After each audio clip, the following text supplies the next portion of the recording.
Olá, estou aqui para analisar o tema da reaplicação do Enem 2022. Esse tema também foi o tema do Enem PPL, o Enem das pessoas privadas de liberdade, medidas para o enfrentamento da recorrência da insegurança alimentar no Brasil.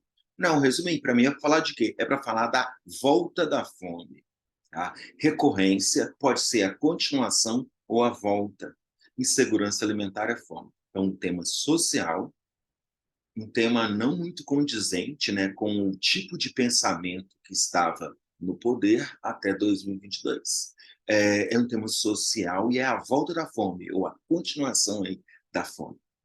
Você pode até copiar as palavras-chave do tema, tá? Mas seria bom que você não copiasse o tempo todo. Você deveria pegar as palavras-chave, medida para o enfrentamento, recorrência, insegurança alimentar e Brasil, e parafrasear para evitar a repetição. Ah, Manuel, eu vou repetir só para te irritar. Menos 40, né, na competência 4. O reitor observa a presença de articuladores nos 4 parágrafos, depois ele vê se você colocou o articulador adequado no terceiro e no quarto parágrafo.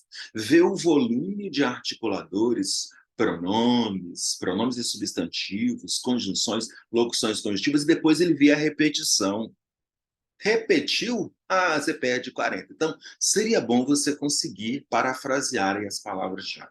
Medidas para o enfrentamento, eu chamo de recorte. Recorte é uma palavra, uma sequência de palavras que indica a técnica de escrita.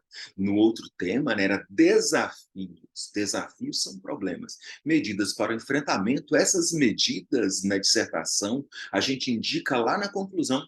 Então, medidas para o enfrentamento está apontando para a solução de problemas. Tá? É um recorte e você poderia substituir por como combater, caminhos para superar, alternativas, superação, superar, mecanismos, estratégias para como reduzir, como minimizar, como assegurar e como garantir. Na verdade, seria mais interessante você pegar ou apresentar esses medidas para o enfrentamento numa frase de fechamento da introdução. Tá? Assim, primeira frase, eu contextualizaria o tema. Cada um faz o que quiser. Eu colocaria o artigo 6 da Constituição. Tá? De acordo com o artigo 6 da Constituição Federal de 1988, todos têm direito à alimentação. Depois eu vou analisar, frase 2, analisar o repertório da introdução e apresentar o tema. Entretanto, esse princípio não está sendo cumprido em sua totalidade, haja vista a recorrência da fome no Brasil contemporâneo. Agora eu vou apresentar as teses. Nesse sentido, dois aspectos quase relevantes, tese 1, bem como tese 2. Ponto. Agora vai vir medidas para o enfrentamento. Por isso, medidas são necessárias para mitigar a problemática. Tá? Então, é assim que aparece. Em geral, a solução de problema aparece na conclusão. Existem pessoas que põem solução de problemas nos parágrafos intermediários. O corretor é obrigado a corrigir, a identificar a solução onde ela estiver, identificar e avaliar. O corretor é obrigado. Seria bom, se o texto obter uma nota maior, você pusesse na conclusão. Então, medidas para enfrentamento é como resolver o problema. Aí você vai fazer uma frase de fechamento, aí seria bom, né, na introdução. Recorrência. Existem duas ideias principais para recorrência. Recorrente é o que acontece com frequência. Tá? Recorrência também pode ser volta. Tá? Então, tem esses dois sentidos. Permanência, continuação, que acontece com frequência, continuidade, reincidência, ressurgimento e reaparecimento.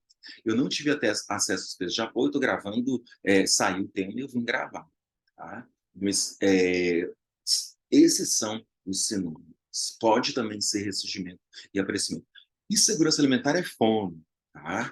Fome, subnutrição, subalimentação, dificuldade para se alimentar, não conseguir se alimentar, não conseguir realizar 3 refeições por dia, miséria, privação de alimentos e privação de comida. Deveria aparecer fome ou insegurança alimentar uma vez só. Eu imagino que quando a Fundação Getúlio Vargas for analisar o tema, eles vão pedir insegurança alimentar e recorrência com núcleos, tá? Salva, ou seja, fica dentro do tema se falar de fome. E eu estou em dúvida, mas eu acho que eles vão querer que apareça recorrência em segurança alimentar. Medidas para enfrentamento, eles não vão procurar, não. Tá? E Brasil não vão procurar também. Mas não, o que é procurar? O corretor vai ler o seu texto. Primeira coisa você tem que ficar dentro do tema. Por isso, a gente ou copia as palavras-chave ou põe paráfrases, né? Sinônimos, antônimos, palavras genéricas, palavras específicas. Brasil, nação, pátria nacional, brasileiro, tupiniquim, verde e amarelo, nação brasileira, brasiliense e Brasília. Aí está o tema analisado, né? Então é fome, é a continuação da fome ou a volta da fome. Ah, Manuel, mas fome é uma palavra muito difícil de parafrasear. Nos textos de apoio, meus alunos fazem isso. Eles pegam as palavras-chave e eles têm os textos de apoio, eles vão para os textos de apoio procurando palavras para substituir palavras-chave. Você pode fazer isso. Segundo passo, eixo. É o eixo relações urbanas e trabalhistas. Tá? Aqui, ó, nos 12 eixos, é relações urbanas e trabalhistas. É muito óbvio. Esse tema tem a ver com as cidades. Tá? Mas eu posso falar que é um tema social sem dúvida. Um tema social. É o seguinte, eu vou apresentar alguns repertórios, aquela chuva de repertórios que o aluno faz, que o professor faz, tem gente que escreve até livro, né, sobre repertório. Abraço aí para o meu amigo Marcelo Bautista, que escreve comigo. Aquela chuva que as pessoas fazem, aquilo é só para introdução, porque nos argumentos, a fundamentação, o repertório dos argumentos tem que ter conexão direta com o argumento. Tá? Básico. Então, repertórios para contextualizar o tema. Então, eu trouxe aqui leis, Constituição. Dá para usar o artigo 1º, o artigo 3º e o artigo 6º. O artigo 1º fala que um dos fundamentos da República Federativa do Brasil é a dignidade da pessoa humana. Se a pessoa está passando fome, ela não está sendo tratada de forma digna. O artigo 1º tem outro pedacinho, né, que fala que um dos princípios da República Federativa do Brasil é a cidadania. A cidadania tem a ver com os direitos e com os deveres. Todos têm direito à alimentação, tá? Então, o artigo 1º ele é muito bom. O artigo 3º também, tá? Meus alunos gostam muito do artigo 3º. O artigo 3º fala que é dever da República Federativa do Brasil promover o bem de todos. Esse bem de todos tem a ver um pouco aí com a alimentação. Você precisa mostrar como, né? Como você fizer a análise. O artigo 3º, que é maravilhoso, ainda fala que os objetivos da República Federativa do Brasil é construir uma sociedade livre, justa e solidária. Justa, solidária. Pessoa com fome, não há justiça. Tá? Tem um artigo que é o artigo de todos os direitos que a gente tem, tá? Chama Direitos Sociais. Dentre os direitos sociais está a alimentação. De acordo com o artigo 6º da Constituição de 1988, todos têm direito à alimentação, ponto final. Você não vai acreditar. A Constituição é de 88, a Declaração Universal dos Direitos Humanos é de 1948. A Constituição, em alguns momentos, relê, parafraseia a Declaração. O artigo 25 da Declaração Universal dos Direitos Humanos fala que todos têm direito à alimentação. É isso. Livros. Alguns livros, eu vou pegar livros aqui do Brasil, da literatura brasileira, vai ter um da geografia, que tem a ver com a fome. Tá? Quarto de Despejo é um diário de uma moradora de comunidade chamada Carolina Maria de Jesus. Na década de 1950, final da década de 1950, um repórter, que Deus o tenha em algum lugar, o Dálio Dantas, ele vai fazer uma reportagem numa comunidade na periferia de São Paulo, e ele encontra uma mulher alta, magra, catando elementos lá para poder reciclar, vender papelão, lata, ferro. E, e ele vê que essa mulher assim, falava de um modo meio diferente, uma mulher com dignidade. Tá? Ele conversa com essa mulher, que é a Carolina, e descobre que ela fazia um diário. Ela tinha vários cadernos em que ela anotava as dificuldades para poder comer, para alimentar os filhos. Ela mesma, às vezes, ela ficava tonta de fome, escrevia no diário. A Carolina chega a falar, um dos fragmentos é muito bonito, que o Brasil deveria, isso em 1958, 59, o Brasil deveria ser governado por alguém que tivesse passado fome. Muito bonita, muito forte. Você poderia falar, então, dessa situação de exclusão social, de vulnerabilidade social ou de fome retratada no Quarto Despejo da Carolina Maria de Jesus. Vidas Secas é um clássico. Todo mundo já ouviu falar. É um romance do Graciliano Ramos, anos, tá? Da década de 1930, e ele conta a história de uma família de retirantes nordestinos, Fabiano, sem a Vitória, o menino mais velho e o menino mais novo, a baleia, a cachorra, né? E tinha um papagaio também. No início da história, eles estão fugindo da seca, eles estão com fome. Tá? Eles andam procurando chuva, procurando um lugar, uma sombra. A fome aperta, tá? E eles chegam a comer o papagaio. Tá? Eles, porque estão passando fome, dão os pés para a cachorra, a baleia comer. Uma outra cena muito interessante: a baleia sai para caçar e ela caça um preá, morde sangue, e ela leva o preá para, assim, a Vitória, a protagonista lá, fazer para a família. E assim, a Vitória beija o focinho de baleia, meio que lambendo e aproveitando o sangue. Jesus Cristo, é muito trágico, né? Mas daria para você citar. Os Sertões é um romance, é um documentário, é um livro que conta a expedição que as expedições enviadas a Canudos, no interior da Bahia, pelo governo federal do Rio de Janeiro. Os sertanejos, moradores lá do sertão da Bahia, interior da Bahia, eram obrigados a trabalhar ganhando a miséria, né? Trabalhar para os latifundiários, para os senhores de terra, de engenho, ganhando muito mal, passando fome. Daí, você conhece a história, eles saem desse emprego, eles se recusam a trabalhar e vão seguir um líder religioso, Antônio Conselho. Tá? Então, essa história de carência, de miséria e de salvação, a tentativa de ter um mundo melhor por intermédio da religião. Interessante. O 15 é um romance que conta o ciclo da seca de 1915. A narradora, uma professora, ela conta a história das pessoas pobres que passavam pela fazenda onde ela estava lá passando férias, e as pessoas em situação de miséria, tá? Passando fome, e as pessoas sendo ajudadas lá pela família patriarcal. O Bicho é um poema do Manuel Bandeira. É um clássico, um dos poemas mais fortes que eu conheço, que você já ouviu falar. É essa, tá? Vi ontem um bicho catando comida entre os detritos. Quando ele encontrava algo, não olhava, nem cheirava, engolia com voracidade. O bicho não era um cão, não era um gato, não era um rato. O bicho, meu Deus, era um homem. Isso, essa gradação, né, tamanho. Cão maior que gato, gato maior que rato, rato maior que homem. Jesus Cristo. Então, esse poema conta aí, né, uma narrativa que a gente tem, uma narrativa poética que fala sobre a situação de insegurança alimentar, de fome, de privação. Geografia da Fome é um livro muito importante de um brasileiro chamado Josué de Castro. Primeira vez que uma pessoa no Brasil vai estudar a fome é esse cidadão aqui, Josué de Castro. E ele chega a uma conclusão. Tá? O livro defende a seguinte tese: a fome é fruto da desigualdade social. Tá? Isso. Livros, filmes. Ah, um quadro. Esse quadro aqui, Portinari, né? Meu Deus do céu. Portinari.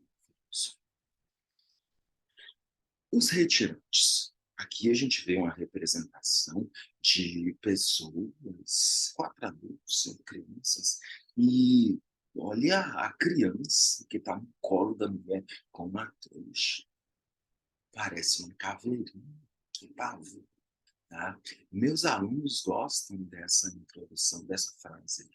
A obra Os Retirantes, de Cândido Portinari, retrata, por intermédio da preservação de 4 adultos e 5 crianças em situação de miséria, como a fome pode levar à degradação das populações. Tá? Parece com Vida Seca, vida por assim mesmo. Por causa do estilo de época, aquele romance nordestino dentro do romance regional, de 1930. Eu trouxe 3 filmes, existem muitos, mas eu escolhi aqui esses 3, 2 nacionais. Garapa. Garapa é um documentário, Zé Padilha, e ele é dos anos 2000. Tá? Ele é um documentário que ele acompanhou durante, parece que uma semana, famílias de pessoas do Ceará que estavam em situação de vulnerabilidade social. Essas pessoas não tinham o que dar para as crianças comer. Então, elas pegavam açúcar, punham na água, faziam água com açúcar e esquentavam. Essa água com açúcar esquentada é chamada de garapa. O objetivo é matar a fome da criança. E as crianças, meu Deus, só pedem isso. É um dos filmes mais agressivos que eu já vi na minha vida. É muito duro, tá? É muito triste. Daria para você se pagar pouco de alegria aqui, o Alto da Compadecida. Tem uma cena, você deve se lembrar, né, no filme do Guimarães, é óbvio que o Alto da Compadecida é uma peça do Ariano Suassuna, tá? Daí da terceira geração do modernismo. Mas o que me interessa é aquela cena Chicó e João Grilo e a cachorra, tá? Trabalhavam para o padeiro, né? E a cachorra da mulher do padeiro só comia bife passado na manteiga. Chicó adoece, parece o João Grilo também, tá? E eles comiam muito mal, tá? Mas a cachorra tinha o melhor, tá? Então a gente tem aqui essas personagens que são da plebe, são pessoas pobres, tá? Que não tem nada além da própria força de trabalho, né? E a gente tem, então, uma situação de vulnerabilidade social que faz com que as pessoas estejam na iminência de passar fome, no Auto da Compadecida. E a gente tem ainda O Poço, um filme desse cidadão aqui espanhol, Galder, nem sei falar, mas é Gastelo Urrutia. É aquele filme da Netflix. É um filme filosófico, é uma alegoria, uma metáfora para mim. E no filme apresenta-se uma prisão e existe um poço por onde desce uma mesa com um banquete. E as pessoas que estão nas situações, nos lugares mais elevados, comem bem, e quem está mais embaixo, lá nessa prisão, come bastante mal. Gente, que interessante, tá? Acho que eu vou até rever o filme. E fala aí embaixo que filme você usaria, que livro, tá? Tem muita coisa. É o seguinte, existem alguns acontecimentos que poderiam ser citados. Eu acredito que eles sejam estudados em geografia, tá? O primeiro acontecimento, existem, infelizmente, alguns ciclos da fome. O mais recente que houve no Brasil houve aqui um ciclo da fome nas décadas de 1980 e 1990.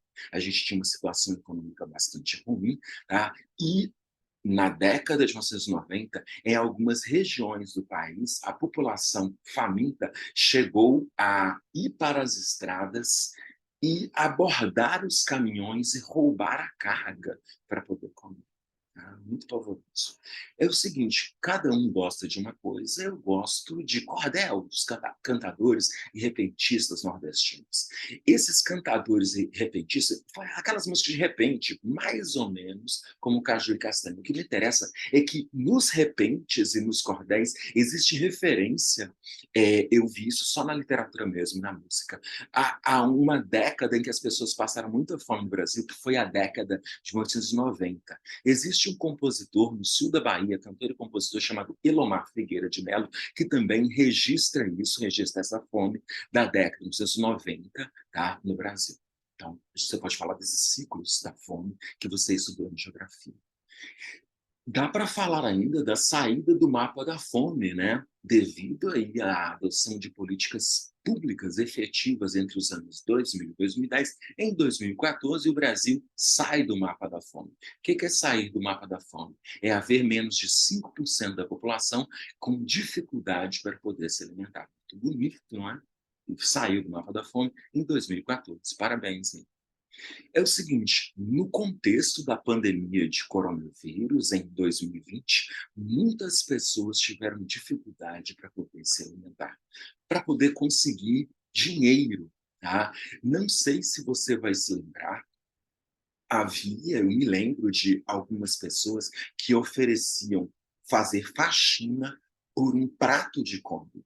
Foi muito pavoroso. Isso foi lá o isolamento social, né, que deveria ter sido completo. Ele começa na terceira semana de março de 2020, tá? E no início, em março, em abril, em maio, não havia nenhuma ajuda. Daí o Congresso Nacional, indo contra o governo, o Congresso decide aprovar um valor para as pessoas receberem. Parece que em maio, tá? Maio e junho, mas as pessoas tiveram um pouco de dificuldade para ter acesso, depois as pessoas tiveram. Mas enquanto não tiveram acesso a essa política social, as pessoas tiveram muita dificuldade.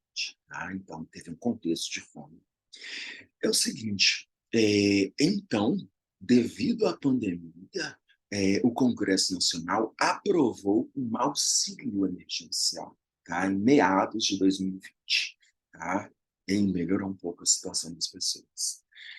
Em 2021, aí, meio que saindo da pandemia, né, devido à má gestão federal, o Brasil voltou ao mapa da fome.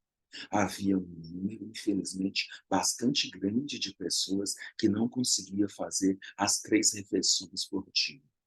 E a gente tem, nos anos de 2020 e 2021, dois fenômenos muito ruins. O primeiro fenômeno são as pessoas em situação de vulnerabilidade social, as pessoas que têm dificuldade para poder conseguir dinheiro, estão desempregadas, tá? Ou não têm emprego, não têm fonte de renda. Essas pessoas estavam comprando ossos para poder fazer sopa e tomar.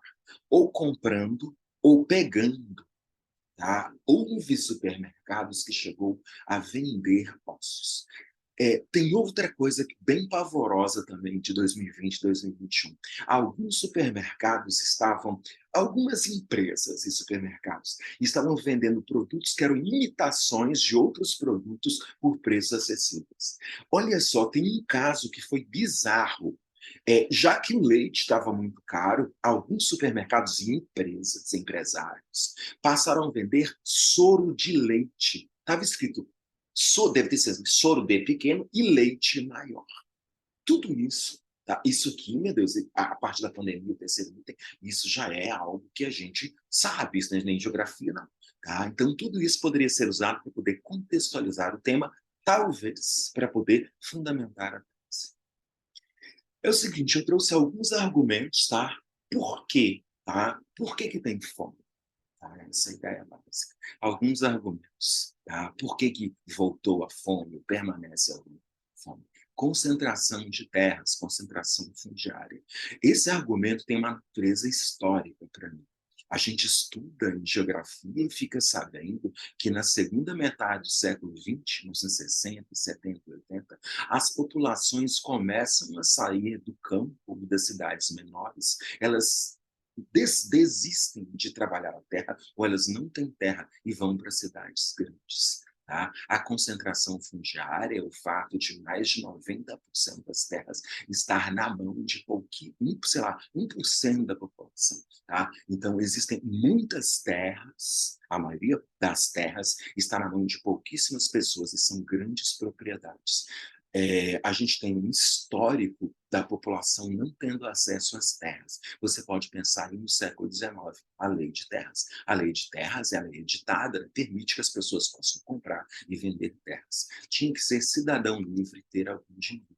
Tá? Então, os brancos poderiam comprar. As pessoas pardas e negras, não.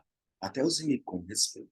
Os imigrantes também podiam comprar. O que me interessa? Então, a concentração de terras, tá, é um fator que leva à fome, das causas, uma tese possível. Esvaziamento e estoque de alimentos do governo federal. Você não vai acreditar. Olha só, o governo federal, lá desde os anos 60, 70, 80, tem um estoque. O governo compra um monte de milho, feijão, arroz, açúcar, fubá, compra e deixa estocado, né? Em lugar, sei lá, Conab, deixa estocado esses grãos, esses alimentos.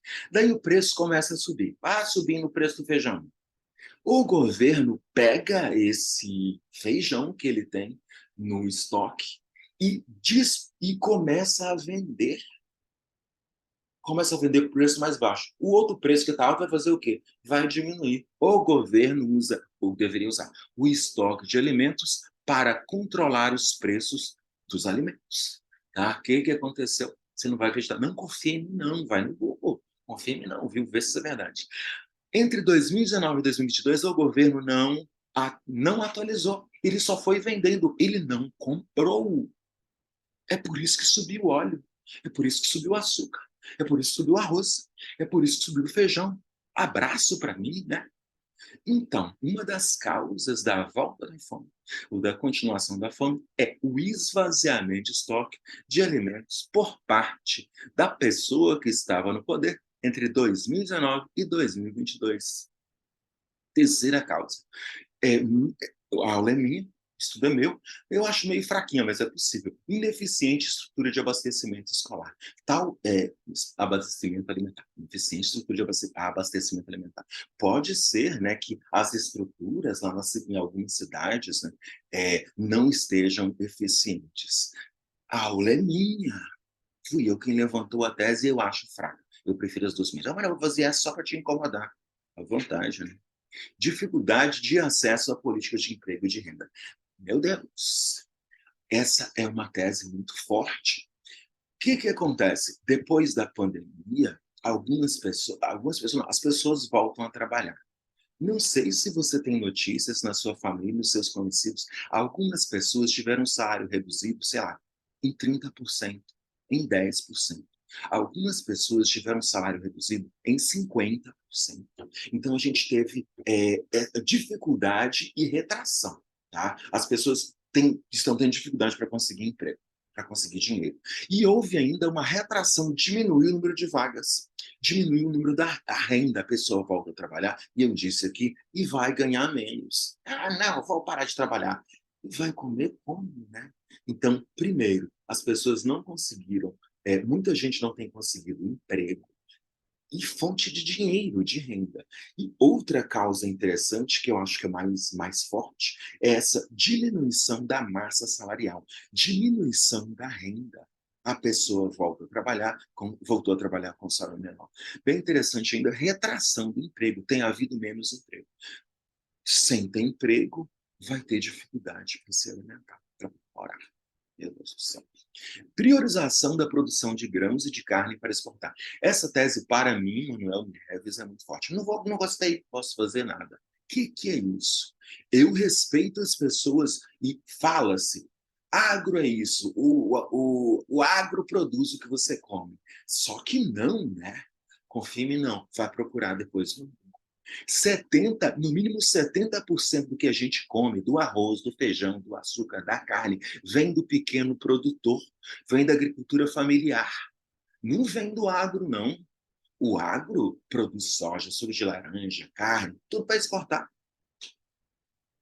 Tem algo mais genial ainda que você deveria saber. Existe um plano governamental chamado de Plano Safra. O que é o Plano Safra? O governo federal disponibiliza algum dinheiro para emprestar para esses agro, para esses caras do agronegócio, para esses donos aí de tudo. E esse dinheiro, o cidadão tem um tempo para pagar e ele paga uma taxa muito baixa de juros.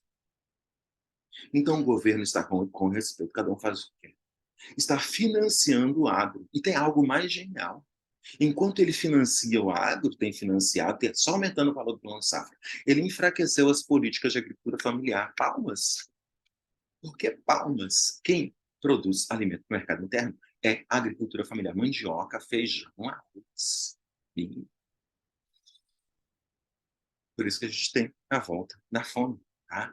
Precarização das relações trabalhistas. Houve uma reforma trabalhista em 2017 que permitiu que a pessoa que trabalhava com carteira assinada pedisse ela mesma demissão, tal fosse demitida, e ela volta a trabalhar na empresa, tendo menos direitos. Ela vai trabalhar como MEI, como autônomo.